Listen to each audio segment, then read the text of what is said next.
Inicio un tema, una muy pequeña serie, pero poderosísima, que le he llamado Cruzando el Torrente. He terminado la serie que di durante un mes, que le llamé Afirmando tu Fe, y esto inspirado en una historia que tiene una profunda enseñanza de Dios para nuestras vidas. Le he llamado Cruzando el Torrente, pero podemos llamarle Cruzando el Torrente de la victoria, o cruzando el torrente hacia la victoria. Ahí le puedes complementar en el camino y te puedes meter a estudiar esto que vamos a estar viendo en tu casa, en tu vida devocional, en tus tiempos con Dios. Lo puedes ver y te puedes alimentar, y sé que Dios te va a hablar. Y hoy voy a ir a una primera etapa de este tema, cruzando el torrente. Voy a la palabra. Primer libro de Samuel, capítulo 30, versos del 1 al 6. La Biblia nos dice así: 3 días después, cuando David y sus hombres llegaron a su casa en la ciudad de Siglag, encontraron que los amalecitas habían asaltado el Negev y Siglag, y habían destruido Siglag, y la habían quemado hasta reducirla a cenizas. Se habían llevado a las mujeres y a los niños y a todos los demás, pero sin matar a nadie. Y dice la Biblia, cuando David y sus hombres vieron las ruinas y se dieron cuenta de lo que les había sucedido a sus familias, lloraron a más no poder. Las 2 esposas de David, Ahinoam de Jezreel y Abigail, la viuda de Nadal de Carmelo, estaban entre los que fueron capturados. Ahora dice la Biblia, David ahora se encontraba en gran peligro, porque todos sus hombres estaban muy resentidos. Di conmigo, muy resentidos, por haber perdido a sus hijos e hijas, y comenzaron a hablar acerca de apedrearlo. Pero David, y así cierra el versículo 6, pero David encontró fuerzas en el Señor su Dios. Ok, quiero contarte un poco el contexto, porque más que el desarrollo de una enseñanza como tal, el fundamento es una historia bíblica poderosísima que tiene mucho trasfondo de enseñanza para nuestras vidas. David estaba siendo perseguido por el rey Saúl. Recuerden que hubo una etapa del rey Saúl en que él entró en un celo muy profundo hacia David, porque David recibía mucha alabanza de la gente, porque David era conocido como el gran héroe del pueblo de Israel, era el que había matado al gigante Goliat. Y entonces la gente normalmente exaltaba a David, y veían a David pasar, las mujeres salían por los balcones y decían: wow, ahí va David, el rey mató a miles, pero ahí va el que mató a 10 miles. Era como un piropo para David decirle esto. Y entonces la gente vitoreaba, la gente exaltaba mucho las virtudes de David, la gracia que David había desarrollado en medio del pueblo de Israel. Esto y más cosas despertaron un celo en el rey Saúl, de tal manera que Saúl quiso matar a David. Lo que sucede es que David, en uno de esos momentos, David prefiere huir, y David se va con su familia. Pero cuando David se va con su familia, David no pidió consejo de Dios. Y aquí es donde quiero ir tejiendo la historia para que Dios hable y ministre tu corazón. David toma decisiones y dice: yo me tengo que ir de mi casa, me voy a ir a otro lugar a vivir, me voy a llevar a mi familia. Y entonces David toma decisiones. Di conmigo, toma decisiones. Lo que pasa es que las decisiones que David tomó no fueron en la voluntad de Dios. Las decisiones que David tomó no fueron conforme al plan de Dios para su vida. Las decisiones que David tomó no fueron siguiendo un consejo de Dios. Dice el profeta Isaías: ay de aquellos que se apartan de mí para irse a buscar un consejo, y el consejo lo buscan de Egipto y lo buscan de Faraón. Al final, el consejo que les da Faraón se les va a convertir en vergüenza, y la cobertura, la cobija de Faraón se les va a convertir en ruina, porque no buscaron el consejo de mi espíritu, porque no buscaron la dirección mía. Lo dice Isaías capítulo 30 verso 1, donde habla de la futilidad de confiar en Egipto. Menciono este pasaje porque algo similar fue a lo que le sucedió a David. En un momento de presión, todos hemos vivido momentos de presión en la vida, ¿verdad que sí? Momentos de adversidad, momentos de ahogo, momentos donde decimos: por Dios, siento que me estoy ahogando. Dios, ¿qué hago? ¿Qué decisión tomo? Dios, ¿qué hago frente a esta situación? Pero ojalá dijéramos: Dios, ¿qué hago? Dame sabiduría, dame gracia, dame consejo.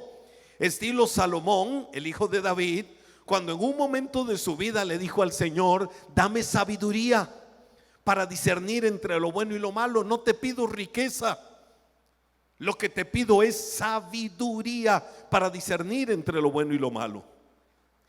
David estaba en uno de los momentos más apremiantes de su vida. Había un hombre, el más eminente de la nación, que lo quería matar.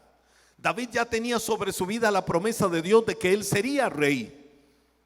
Y aunque tenía la promesa de que él iba a ser rey, tenía de parte de Dios eso, David tenía también la presión de que Saúl lo quería matar, de que Saúl lo andaba buscando. Por eso él nada más dijo: me voy. No le pidió dirección y sabiduría a Dios.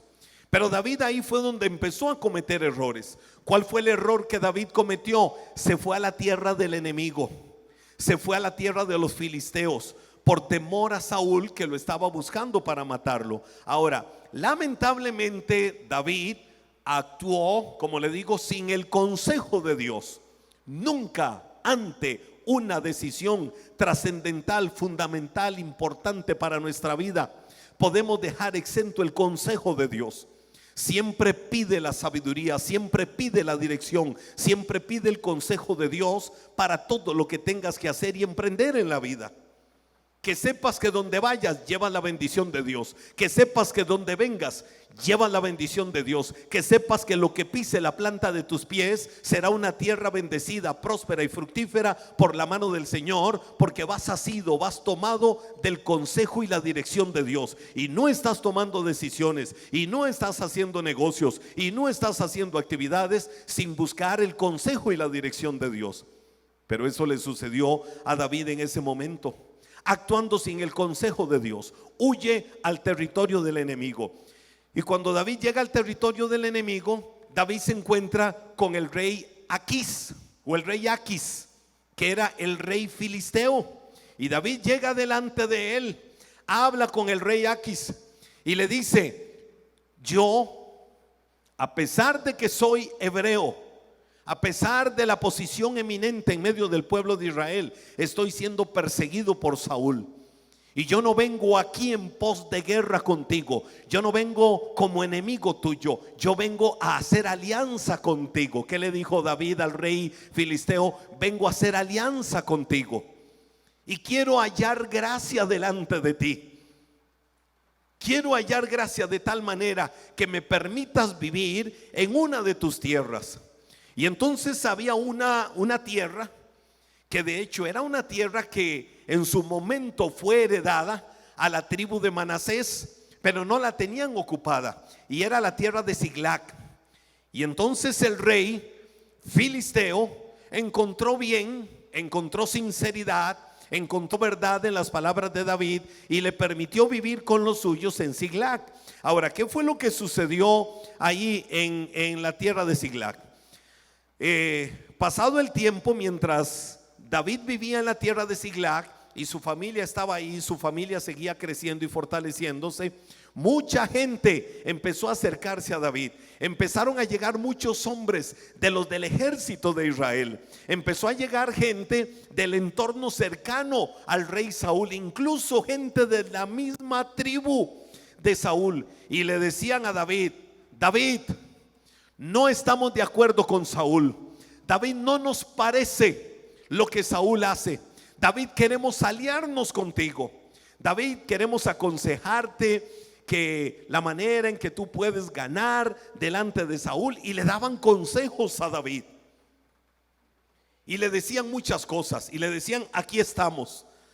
Ahora, ¿qué fue lo que sucedió? David empezó a escuchar mucho el consejo del hombre. Dilo conmigo: escuchó el consejo del hombre. tuvo la parte buena. David empezó a fortalecerse mucho. El ejército de hombres en torno a David empezó a crecer, empezó a fortalecerse el ejército de hombres. Y cada vez era más fuerte y más fuerte y más fuerte. Y la región de Siglag empezó a llenarse de mucha gente en torno a David, apoyándolo a él. Pero recordemos algo: cuando David tomó la decisión de huir de Saúl, la forma en que David lo hizo y aliándose con un enemigo impío, nunca fue consultada delante de Dios. Y aunque parecía bueno todo lo que le estaba sucediendo a David, y aunque parecía bien y David empezó a prosperar y fructificar, hay algo que está claro: nunca David buscó el consejo, la sabiduría y la dirección de Dios para lo que él estaba haciendo.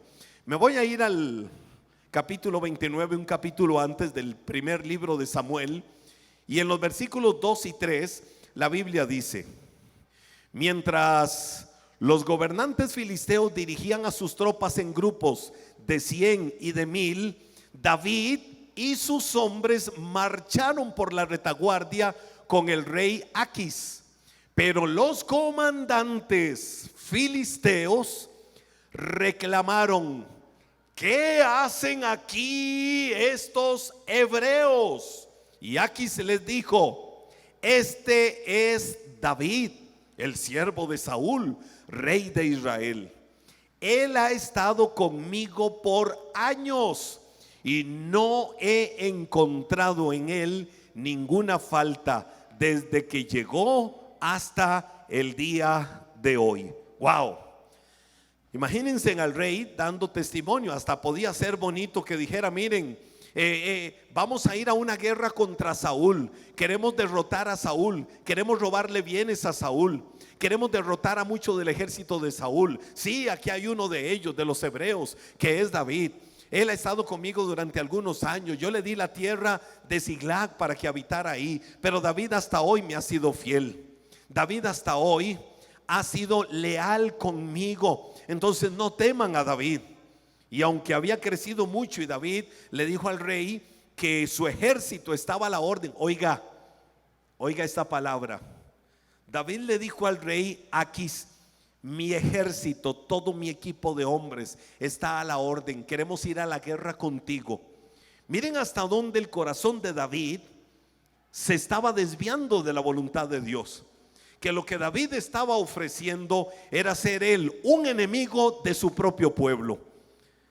Era literalmente David ofrecerse para ser parte del ejército que matara a sus propios soldados.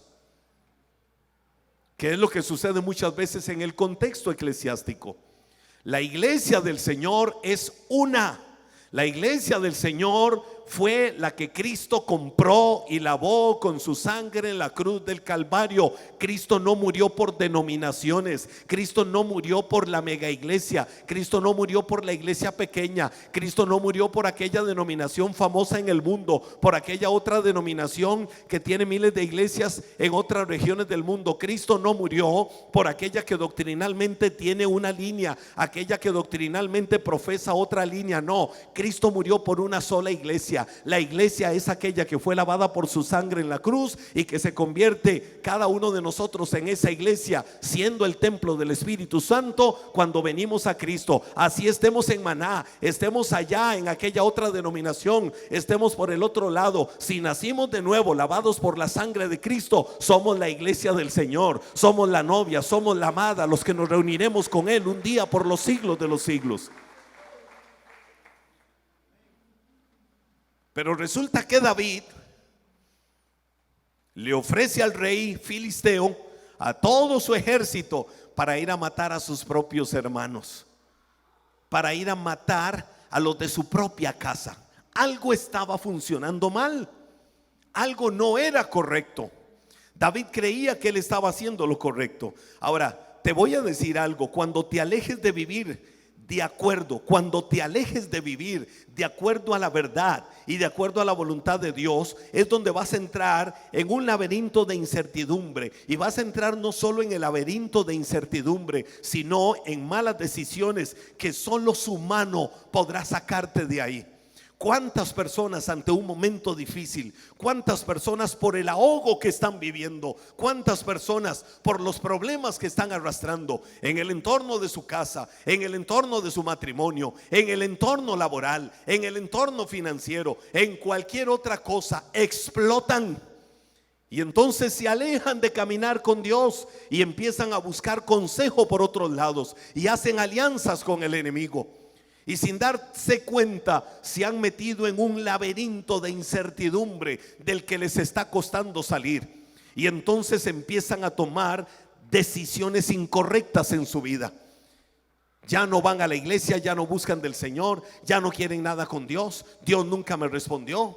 Y ahora la iglesia es culpable de todo, porque en la iglesia hay un montón de hipócritas que levantan las manos y nadie me apoyó, y yo en medio de mi situación, qué difícil. Y entonces empezamos a buscar paliativos por todo lado, paliativos por todo lado, para mitigar la carga de que me alejé, de que me divorcié de Dios, de que me aparté de la iglesia, de que me aparté de Cristo, de que me aparté de Dios, pero los culpables son los demás.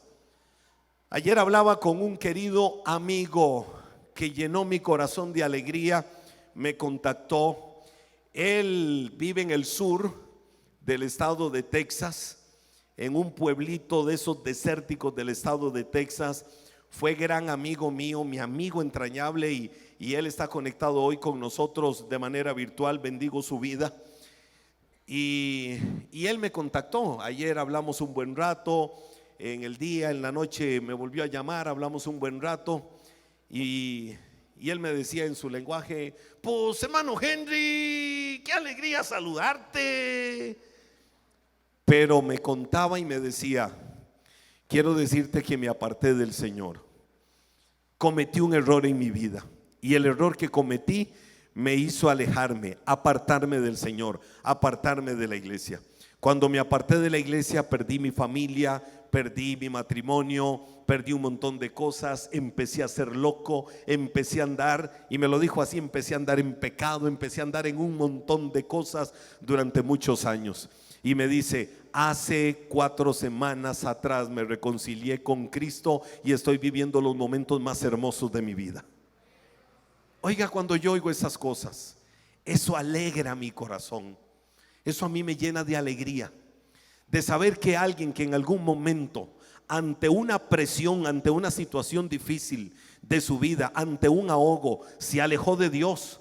Cometió errores porque empezó a buscar consejo por todo lado, menos el consejo del Espíritu Santo. Pero después de tantos golpes en la vida por la terquedad humana, su corazón humillado y quebrantado, quizás ya cuando no tiene nada, pero todavía le queda un corazón contrito y humillado delante de Dios, viene delante de su presencia. Y si de algo yo estoy seguro, de algo estoy persuadido, de algo estoy convencido, que cuando nos humillamos bajo la poderosa mano de Dios, entendiendo que todo lo hemos hecho mal y que es tiempo de rectificar, vienen tiempos de restitución, vienen tiempos de gloria, vienen tiempos de renovación, vienen tiempos de cambio para nuestras vidas. Y sé que Dios lo hace. Entonces para mí eso es hermoso. Por eso cuando nos alejamos de Dios y empezamos a vivir alejados de su voluntad, entramos en ese laberinto de incertidumbre, en ese laberinto de malas decisiones, del que solo la mano de Dios nos puede sacar a cada uno de nosotros. Y aquí viene algo tremendo. Primero de Samuel capítulo 29 verso 5 nos dice la Biblia: no es esto lo dicen los grandes generales del ejército filisteo. Miren lo que le dicen ellos a su rey filisteo, enemigo de Israel: no es el mismo David por quien las mujeres de Israel cantaban en sus danzas. Saúl mató a sus miles. Yo lo hago poéticamente, otros lo cantan. No es perdón, devuélvanmelo ahí. Dice: no es el mismo David por quien las mujeres de Israel cantaban en sus danzas. Saúl mató a sus miles y David a sus 10,000. Ahora, ¿qué te quiero decir con esto? Escucha esto. Escucha esto, llévalo a lo más profundo de tu corazón. En nuestra humana debilidad, a veces en la vida podemos cometer errores. En nuestra humana debilidad, a veces sientes que te doblegaste. Pero cuando te doblegaste, no permitas que el doblegarte te siga tirando tan abajo, tan abajo, tan abajo, que termines lamiendo el polvo de la vergüenza y el polvo de la derrota, totalmente alejado y alejada de Dios. Cuando te doblegaste, no te quedes lamiendo el polvo de la derrota y del fracaso y de la vergüenza y de la ruina. Toma decisiones, y la mejor decisión es levantarte y decir: ese no es mi lugar. Dios me llamó a estar en los lugares altos. Dios no me llamó a ser cola. Dios me llamó a ser cabeza. Dios no me llamó a lo pequeño. Dios a mí me llamó a lo grande. ¿Qué es lo que la gente dijo? ¡Ey! Pero ese que estamos viendo, wow, no era el director de alabanza de Israel. Wow, ese no era el que, lleno del fuego del Espíritu Santo, cantaba: el Señor es mi pastor. Y todo lo que queramos cantar de los salmos de David, la mayoría de los salmos que nosotros conocemos son salmos escritos por David, y eran cantos. Y casi que literalmente los filisteos decían: hey, pero ese no era el que veíamos en el púlpito dirigiendo alabanza, y la gente con panderos, danzas y alegría y júbilo, iban por todo lado danzando y alabando y exaltando el nombre del Señor. Porque ese hombre lleno del Espíritu Santo hacía que la misma gloria de Dios descendiera. Ese no es el que veíamos ahí hablándole a todo mundo del Dios de su vida. Pero ese no es aquel que decía: cualquier enemigo puede venir a mí con espada, con lanza, con jabalina, pero yo les vengo en el nombre del Señor de Israel, el Dios todopoderoso, al que el enemigo ha tentado, pero el Dios todopoderoso lo va a doblegar. Y mírenlo ahora, pobrecito. Miren qué desgracia, miren qué ruina. Saben que si algo le divierte al enemigo, saben que si algo le agrada al enemigo, es ver a un hijo de Dios en vergüenza. Y no fuiste llamado a vivir en vergüenza, fuiste llamado a vivir en gloria. No fuiste llamado a estar sentado en los lugares de ruina. No fuiste llamado a estar sentado en los lugares de desprecio allá afuera, porque como hijo, como hija de Dios, lavado y comprado por su sangre, fuiste llamado a estar sentado juntamente con Cristo en lugares celestiales, en lugares de honor. Tu lugar no es la vergüenza, tu lugar no es allá afuera, tu lugar es sentado juntamente con Cristo. Ahora, ¿qué fue lo que sucedió? Consecuencias que David tuvo de todo esto. Lo leíamos al inicio. Siglag, mientras David estaba con todo su ejército, diciéndole al rey Aquis: úsanos, llévanos contigo a la guerra. Mientras que los grandes generales del ejército filisteo decían: no queremos ir con ellos, porque después nos hacen una trampa y pueden ser nuestros enemigos. Entonces el rey Aquis habla con David y le dice: me has sido fiel, has sido honorable, has caminado conmigo estos años, no tengo que decir nada malo, pero nadie los quiere a ustedes acá. Por favor, no vayas conmigo. No se lo pidió ni por favor, se lo ordenó: no vas a ir conmigo, mejor devuélvete a Siglag. Vayan con sus familias, quédense ahí ustedes, y no van a ir conmigo a la guerra. He dicho, caso cerrado. Y David no pudo decir absolutamente nada y se fue. Ahora, ¿qué fue lo que sucedió? Cuando David regresa de donde estaba el campamento filisteo y llega al pueblo, llega al barrio, llega a Siglag, donde tenían ya sus casas, donde habitaban, la Biblia dice que se encontró una desgracia. Di conmigo: se encontró una desgracia. ¿Qué se encontró David? Siglag había sido atacada por los amalecitas, enemigos que vivían allá al otro lado, lejos, pero habían venido en ausencia.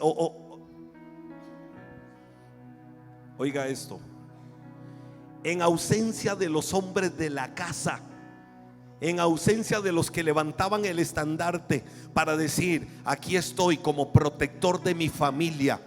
cuando ellos no estaban,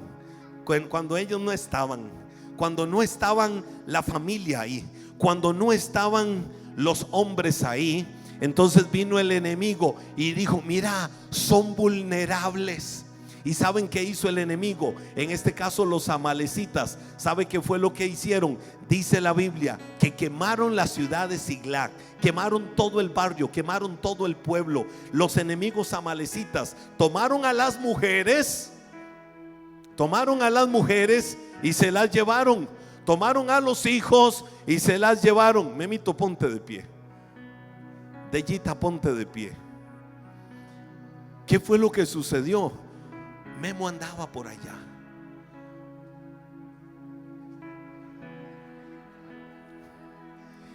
Y entonces el enemigo vino, quemó la ciudad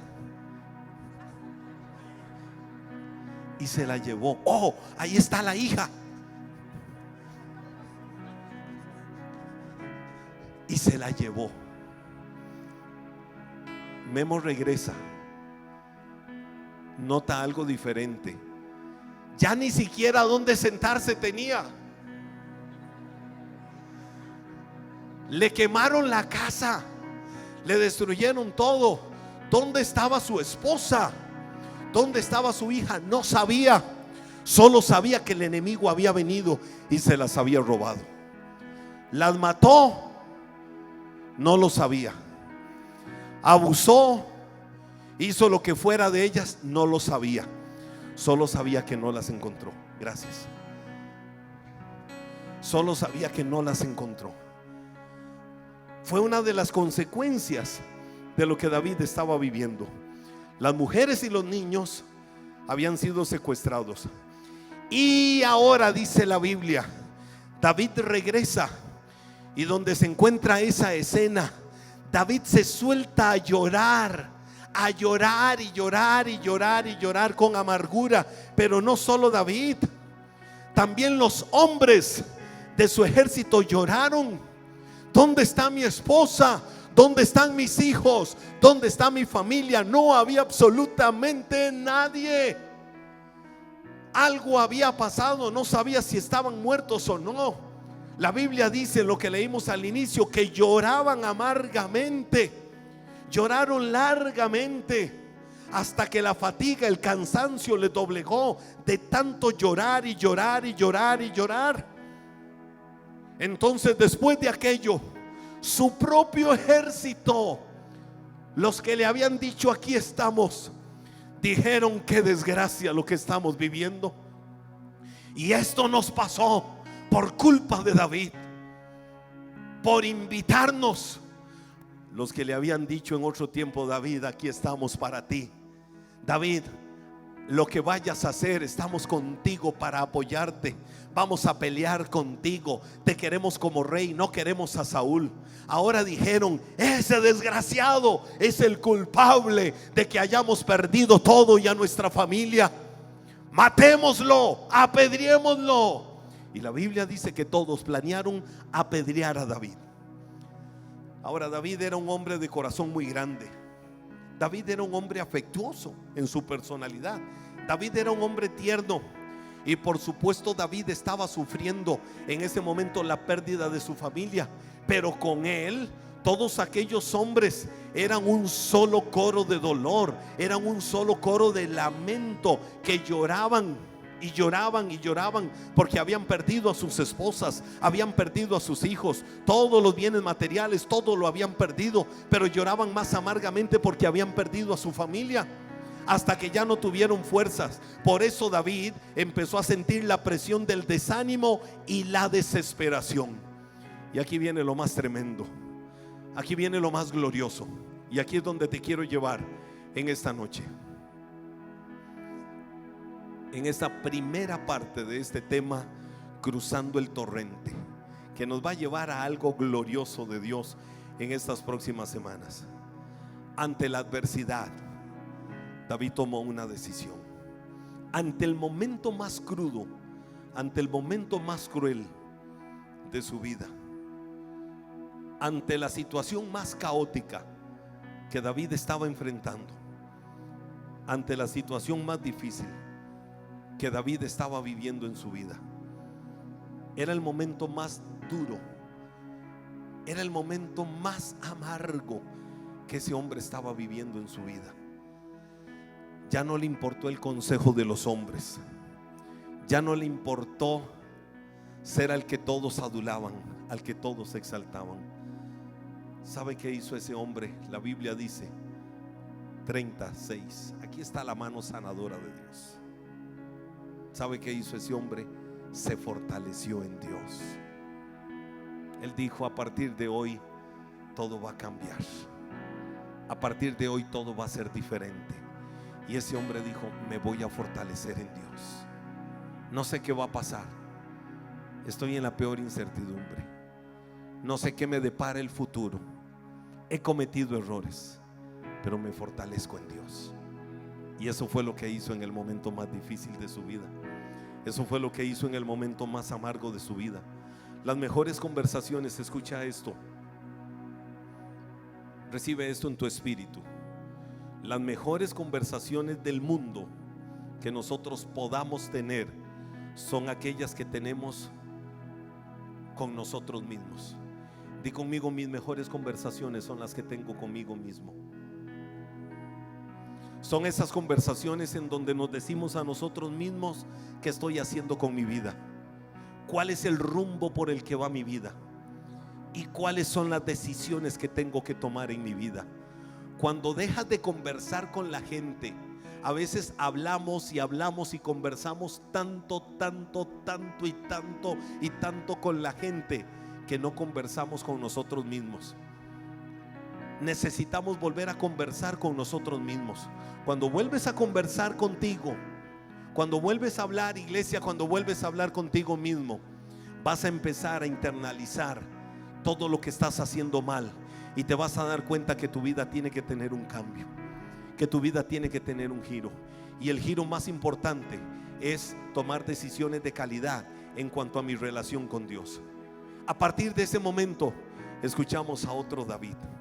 ¿Sabe cuál fue el David que empezamos a escuchar a partir de ese momento, del peor momento de su vida? El del Salmo 42, verso 5, que dice: ¿por qué te desanimas, alma mía? Es decir, David estaba hablando consigo mismo. David le estaba hablando a su alma. Y David le estaba diciendo: ¿por qué te desanimas, alma mía? ¿Por qué te inquietas dentro de mí? Espera en Dios. Espera en Dios. Espera en Dios. Porque aún todavía me falta. Aún he de alabarlo. Aún he de levantar mis manos. Estoy en la peor desgracia. Me quieren matar mis propios amigos.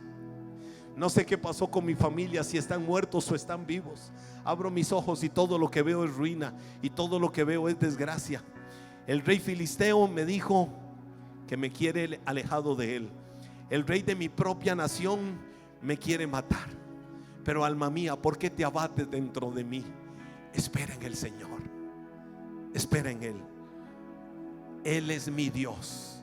Él es mi Salvador. Todavía lo voy a alabar. Todavía lo voy a exaltar.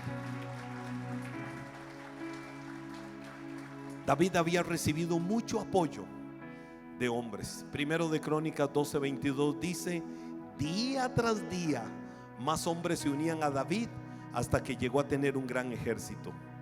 Pero mientras te vas poniendo de pie, escucha esto. David se cansó y David se hastió de confiar en la fuerza de los hombres.